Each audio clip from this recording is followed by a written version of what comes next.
और आखिर में ट्रंप ने उसको अपने घर आने नहीं दिया, वाइट हाउस जिसको कहते हैं। मैं नहीं सोचता था आदमी इतना नीच हो। मैं समझता हूँ बड़ी कमज़ोर व्यक्ति है। मोदी ट्रंप के बगल में बैठा था, वास्तव में चूहा जैसा बैठा था। पार्लियामेंट में जब मैं जाता था और उस तरफ से आता था, वो मुंह ऐसा करके जाता था।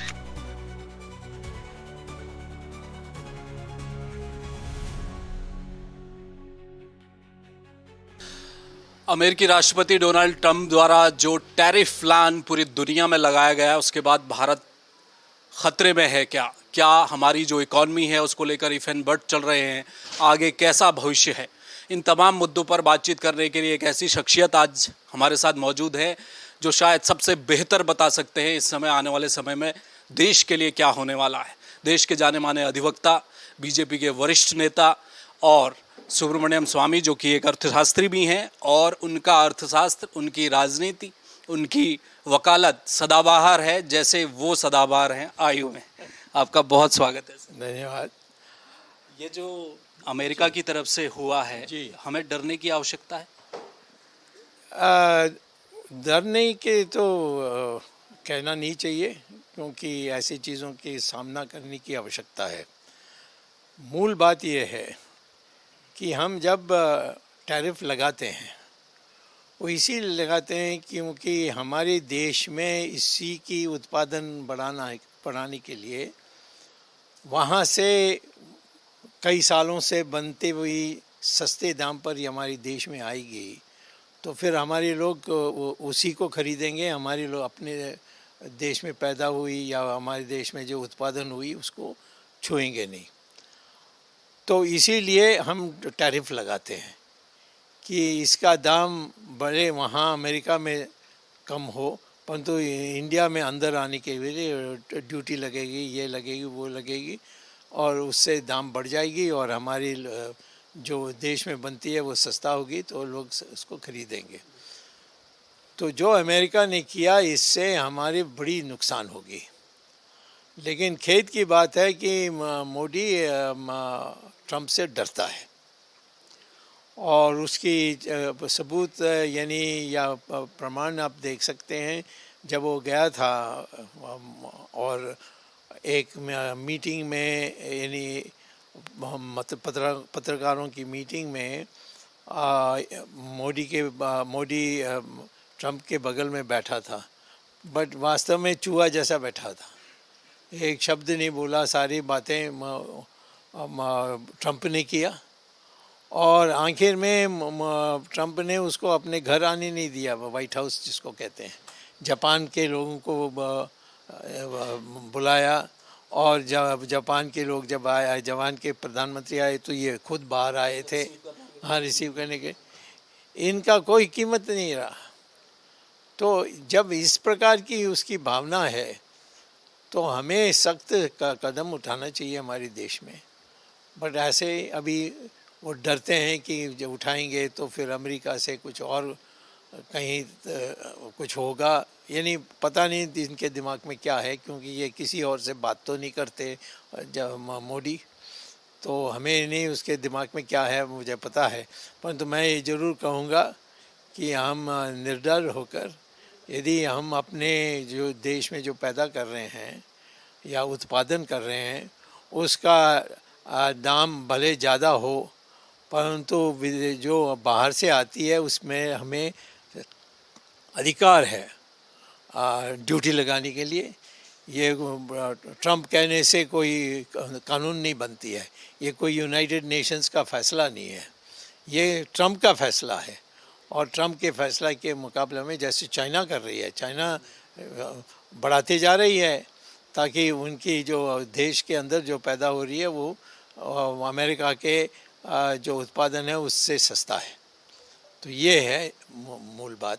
इसमें मोदी को हिम्मत नहीं है, और मैं समझता हूँ कि ट्रंप जो है उसको डरा रहा है, उसको ब्लैकमेल कहते हैं अंग्रेज़ी में। क्यों? क्योंकि ट्रंप ने खुद कहा है कि इलेक्शन के काल में मैंने मोदी को $21 मिलियन दिया था इलेक्शन के लिए। ये कौन से चुनाव में दिए? ये अभी जो 24 का लोकसभा चुनाव। चुनाव ये पब्लिकली आई है। और ये तो यहाँ तो मोदी इस बार ट्रम्प सरकार के नारे लगाए जा रहे थे, इतना अच्छा दोस्ताना था, फिर अचानक ये खलल कैसे? क्या दुश्मनी में बदल गई दोस्ती? ऐसा ये दोस्ती सब यहाँ के जो हमारे पत्रकार हैं उन्होंने जो समझा उसको पब्लिक को बताया। मैं तो समझता हूँ कि हम सब जानते हैं, जो अमेरिका का थोड़ा कुछ जानकारी है जिनके पास, सब जानते हैं कि जो ट्रम्प है वो इतना घमंडी है कि वो सबको दबा के रखने वाला आदमी है। तो इसीलिए हम उसको दोस्ती समझे। अगले बार ट्रम्प सरकार ये ऐसे इनको कहने के हाँ क्यों नहीं, इन्होंने यहाँ हमारे देश में जब आया था तब भी कहा, तो इनको क्यों कहना चाहिए? यानी इनको तो एक मर्यादा होना चाहिए, एक शिष्टाचार होनी चाहिए। वहाँ चले गए और एक प्लेटफॉर्म में बैठे, ये सारा ट्रम्प ही बोल रहा है सब प्रेस को, पब्लिक को, ये चुप बैठे हैं यहाँ क्यों? तो मैं ये समझता हूँ कि ये हीन भावना जो मोदी के दिमाग में है, उस हीन भावना से यहाँ देश के अंदर वो जो कमज़ोर हैं उनके कुछ भी कर सकते हैं। और ये सिर्फ अमेरिका के साथ नहीं, चाइना ने हमारी ज़मीन ले ली। बिल्कुल। बांग्लादेश का क्या विदेश नीति की कोई दिक्कत आपको नजर आती है? नहीं, ये डर है इसका। जब ये आया पहले जब आया तो मैं तो चाइना भाषा जानता हूँ, मैं चाइना कई बार गया हूँ, तो मुझे पता लगा कि चाइना ने आकर हमारी ज़मीन जो निर्विवादित ज़मीन है उसको ले लिया है।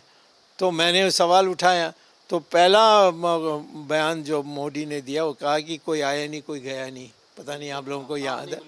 हाँ, अब आपको मैं कहता हूँ कि ठीक है, आया नहीं गया नहीं। मैंने पार्लियामेंट में के उस समय में मेंबर था, मैंने एक क्वेश्चन डाल दी और राजनाथ ने कहा कि ये गोपनीय मामला है। हाँ हाँ सुना है। अरे अब तुम्हारे पाकिस्तान चाइना तुम्हारा ज़मीन ले लें, इसमें क्या छिपाने की बात है? हमें जानना चाहिए इसमें। यानी हम उनकी ज़मीन ले लें तो छिपा लो, मुझे कोई इतराज़ नहीं होगा, पर वो हमारी ज़मीन ले लें मुझे तो पता होना चाहिए। और जब मैं कह रहा हूँ कहना चाहिए नहीं गलत है, ये भी नहीं कहते। तो मैं समझता हूँ कि ये जो गुलामी की जो मंशा है मोदी का, ये अब उभर के आ रहा है। ये सर जैसे आपने गुलामी का कहा, मोदी जब से आए हैं, बीजेपी की जहाँ भी सरकारें रही हैं, अभी वक्फ बिल जैसे आया उसको भी 370 हो, नाम बदलने की जो प्रथा शुरू हुई है कि भाई मुगलिया काल के नाम है, ब्रिटिश कालीन नाम है, ये तो अपने ही जो एजेंडा है बीजेपी का वो फॉलो कर ही रहे हैं मोदी? नहीं, हमारी जो एजेंडा है उसमें प्राथमिकताएं हैं। एक प्राथमिकता है कि संस्कृत को बढ़ाना चाहिए, कर रहे हैं, कुछ नहीं किया उन्होंने अभी तक, संस्कृत के लिए कुछ नहीं किया। हमारी जो हिंदी है उसमें भी उर्दू मिला हुआ है। हाँ, तो मैं ये कहता हूँ हमारे स्कूल्स में जो सबको सस्ते, यानी क्लास 1 to क्लास 8 तक तो कोई फ़ीस ही नहीं होना चाहिए, ये नहीं किया उन्होंने। ये बीजेपी के एजेंडे में है? बीजेपी के एजेंडा नहीं है तो बीजेपी में यही कहा कि हम स्कूल की फीस कर रहे हैं यहाँ। उसका परिणाम ये है कि सबको कहो, गरीब को कहो कि भाई बच्चों को भेजो स्कूल, हम कोई चार्ज नहीं करेंगे। ऐसा करेंगे तो हमारा देश बदल जाएगा। तो कई चीज़ें हैं, ये तो घंटे आपके साथ बैठे रहेंगे ऐसा होगा। तो मैंने उदाहरण दिया है, और उदाहरण ये भी दिया है कि हमें पाकिस्तान ने जो आज़ाद कश्मीर के नाम पर हड़प किया उसको वापस ले जाना चाहिए, वापस ले जाना चाहिए युद्ध करके कर सकते हैं। मैं खुद जानता हूँ क्योंकि मैं डिफेंस में कमेटी जो पार्लियामेंट थी उसमें था, सब कोने कोने होकर आया और बातों लोगों से बात की। जो प्रेस वाले हमारे जनरल्स हैं वो कहते हैं चाइना पहाड़ को तार करके आएगी तो हम उसको ख़त्म कर देंगे, हमें सिर्फ हुक्म चाहिए, हुक्म नहीं मिल रही है। हमने वो जो गालवान में थे हमने भगाया था चाइना को, फिर वो उतर गए, अब चाइना वापस आ गई है। क्यों किया? अब मोदी ने कहा कि कोई आए नहीं, कोई गया नहीं, झूठ था। अब उन्होंने एक संधि भी कर ली जिसमें जो चाइना चाहती थी वो सब हमने मान लिया। हाँ बिल्कुल, उन्होंने कब्जा है तो वही हाँ वही है। और अब उसको सिद्ध भी कर दिया, उसको एक कानून में इसको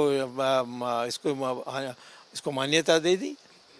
तो मोदी मैं समझता हूँ बड़ी कमज़ोर व्यक्ति हैं। वो जो कमज़ोर हैं उसको डरा सकता है, परंतु जो डरा सकते हैं उससे उसके सामने झुकता है। वक्फ बिल जो अभी आया है उसको लेकर बड़ी चर्चाएं हो रही थी। ये माना जा रहा था कि इस समय एनडीए की सरकार है, कमज़ोर है, बैसाखियों पर है, इधर टीडीपी है और नीतीश बाबू हैं।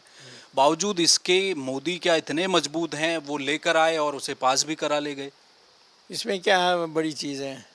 नहीं मैं तो और चीज़ बता सकता हूँ, जो करें वो नहीं कर सकते। उदाहरण, सबको संस्कृत निष्ठ हिंदी बोलने बोलो। मुसलमानों को कहो कि तुम कोई भी स्कूल हो, तुम्हारा उर्दू स्कूल हो या उसमें संस्कृत निष्ठ हिंदी भी पढ़ाना चाहिए। क्यों नहीं करते हो? अभी दुनिया में आर्टिफिशियल इंटेलिजेंस में संस्कृत पढ़ रहे हैं लोग। चाहिए तो हमारे आपके कंप्यूटर में जाइए और लिखिए Saint James school and Sanskrit, तो वो उसकी जवाब में आएगी कि सेंट जेम्स स्कूल जो है लंदन में, वहाँ बच्चों को 6 साल के बच्चे से 11 साल के बच्चे को संस्कृत सुबह पढ़ाते हैं। और जब प्रिंसिपल से पूछा क्यों, तो उसने कहा कि आर्टिफिशियल इंटेलिजेंस जो आ रही है उसमें भाषा सिर्फ संस्कृत होने वाली है और कोई नहीं होने वाली है। क्यों? क्योंकि संस्कृत में जो ध्वनि आती है, जो वॉइस आती है, वो सब स्पष्ट होता है। अमेरिका कंप्यूटर समझ लेगा। नहीं तो कंप्यूटर को पुट कहोगे वो PUT लिख देगा, फिर बट कहोगे तो वो भी उसको कंफ्यूज हो जाएगा, उसको BUT नहीं लिखेगा, क्यों? BUT बुट है। तो ये इंग्लिश को अब संस्कृत, ये आर्टिफिशियल इंटेलिजेंस में उपयोग नहीं कर सकते। संस्कृत ही अब भविष्य की भाषा है। ये मैं दस्तावेज अनेक देता हूँ, मैंने मोदी को चिट्ठी भी लिखी, कोई जवाब नहीं। मोदी जी तो आपसे डरते हैं ना वो, क्योंकि आप हमेशा उनकी आलोचना करते रहते हैं। तो अगर आपका साथ मोदी जी को मिल जाता तो कुछ होता बेहतर। मैं इसको लाने में मेरे पास तो आया था हाथ जोड़कर। तो आपने भी तो आशीर्वाद दिया था। हाँ, मैंने इसके लिए बहुत काम किया, इसको प्रधानमंत्री बनने के लिए सब कुछ किया। जिस दिन प्रधानमंत्री बना उस दिन सुब्रमण्यम स्वामी कहीं नहीं। भूल गए आपको? बिल्कुल, टोटली भूल गए। वो मुझे पार्लियामेंट में जब मैं चाहता था और उस तरफ से आता था, वो मुंह ऐसा करके जाता था। तो आपको इसी बात का दुख है या? नहीं, इसी बात नहीं, ये संकेत है। अच्छा। हाँ, कि एक प्रधानमंत्री जिसको मैंने बनाने में बहुत योगदान दी, वो मेरे सामने आ रहा है और मुंह ऐसा करके जाता है। ये तो आपका फैसला गलत हो गया। क्या? हाँ, मैं नहीं सोचता था आदमी इतना नीच होगा। बड़ा कड़वा शब्द बोला। क्या मैं एक चर्चा, सर पॉलिटिकल सवाल है मेरा जी, एक पॉलिटिकल सवाल है। हाँ।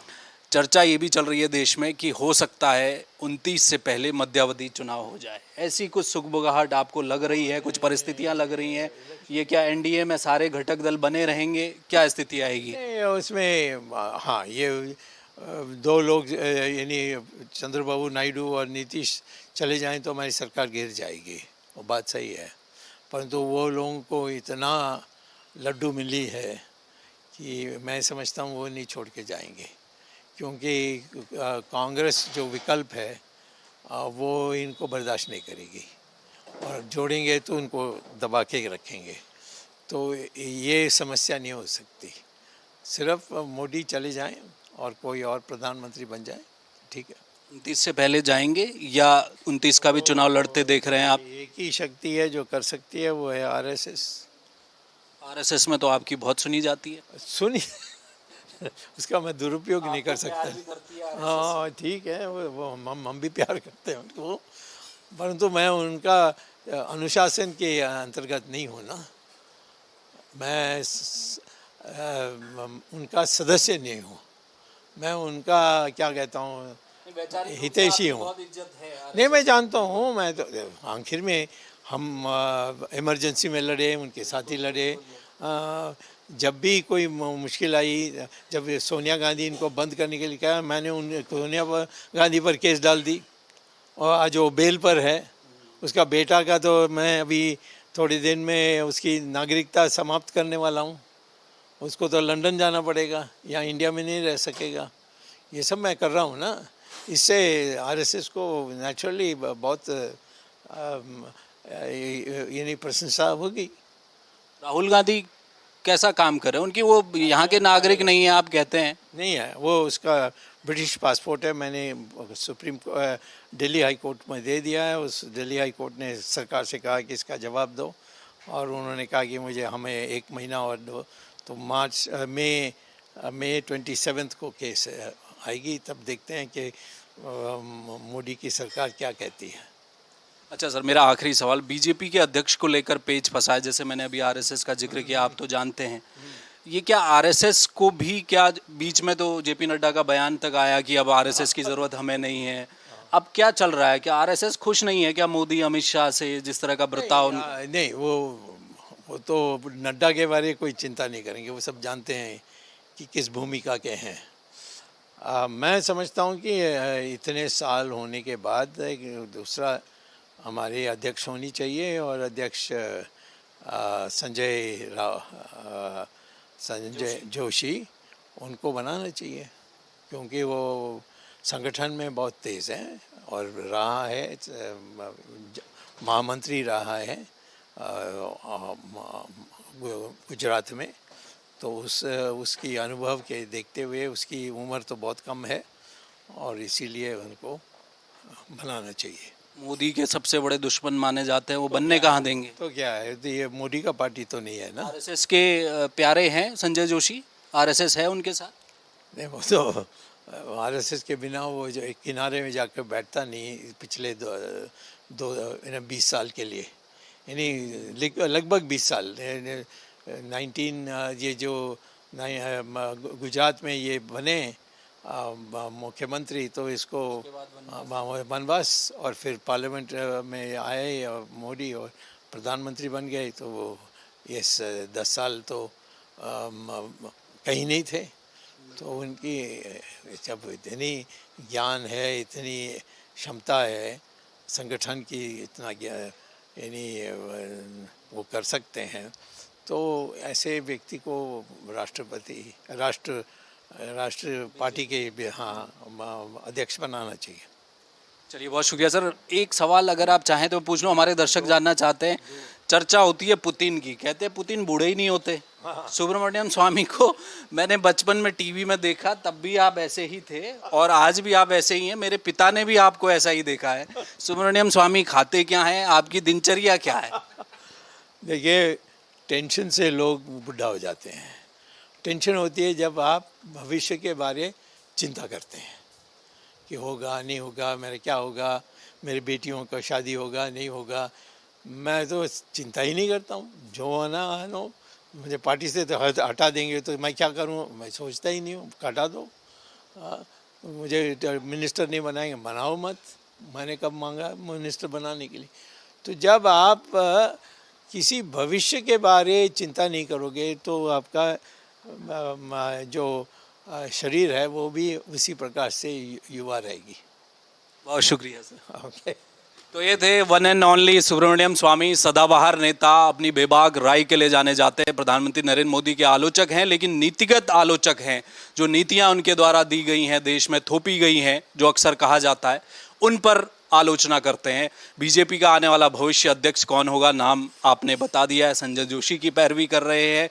डोनाल्ड ट्रंप की ओर से जिस तरह से टैरिफ को लेकर एक अलग ट्रेड वॉर छिड़ गई है पूरी दुनिया में, वहां भारत को क्या करना चाहिए वो भी आपने सिलसिलेवार तरीके से बताया। कैमरामैन मयूर उपाध्याय के साथ हेमबट, जय भारत टीवी। आप देख रहे हैं जय भारत टीवी।